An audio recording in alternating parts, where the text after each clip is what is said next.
Good stuff. Now the football season has just started. Sorry to change the subject, but Joe, you've been to a match with a difference. Yeah, I've been to a big football fan, been to many matches up and down the country, but this time I went to a fixture which was a little bit different.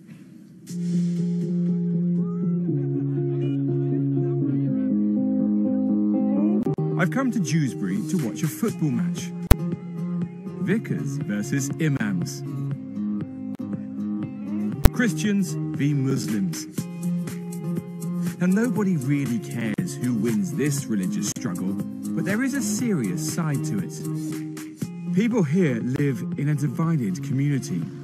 This area, Savile Town, has been criticised for being almost exclusively British Muslim, and it also has a painful legacy of producing homegrown extremists. Like the 7/7 bomber Mohammed Sadiq Khan, who lived at Thornhill Lees, 16-year-old Hamad Munshi, who grew up in Greenwood Street, and Tala Asmal, the 17-year-old who in June this year blew himself up in Syria. The town's claim to fame used to be that it was the birthplace of Betty Boothroyd. Now it wants to lose its reputation as a hotbed of extremism, and this is one way to show it. Before kick-off, just time for a quick knockabout with Bethany, who's 16, and 20-year-old Shaq. You've got like racism and stuff because like people say horrible stuff.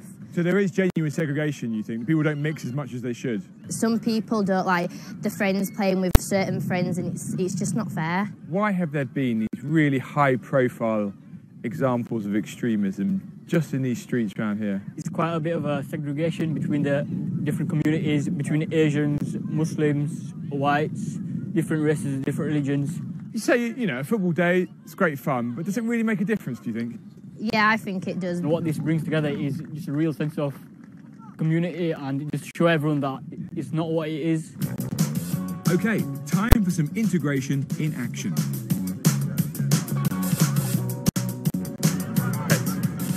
It's his head.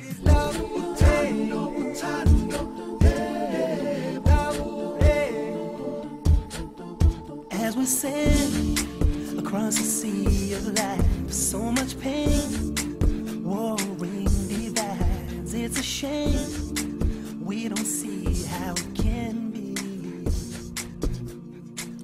Oh, we need to smile at each other, wish for your brother, help one another. All we need is love.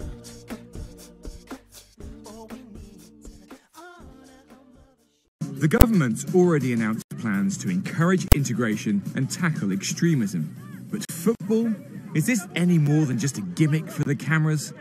The Imam striker is Zahid Valimullah, a teacher at the local madrasa.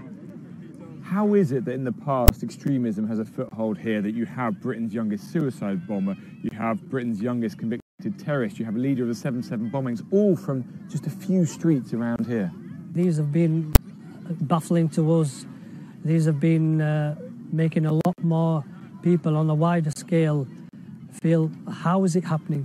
We as Muslims are still looking for answers as well. So do you think today actually makes progress? I mean, absolutely. It's just football, isn't it? But can it go further? I'm sure it can. I'm sure it can. I think we can see a lot more people talking with one another, and that makes a huge difference. On the vicar's side, the Bishop of Wakefield, Tony Robinson.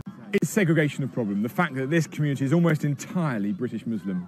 We can't tell people where to live, can we? We don't tell you and I, you and I are not told where we can live.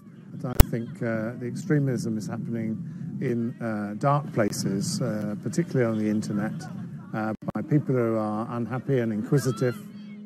It's obvious that it's going to take a lot more than a day of football, fun though it is, to solve these serious issues. But I guess everyone has to start somewhere. Well, clearly everyone here is making a huge effort, a wonderful turnout. And you know what? The whole thing has the feel of a modern take on a traditional village fete. And after all, what could be more British than that? What a cross in and a goal that was from the Imams. Absolutely brilliant.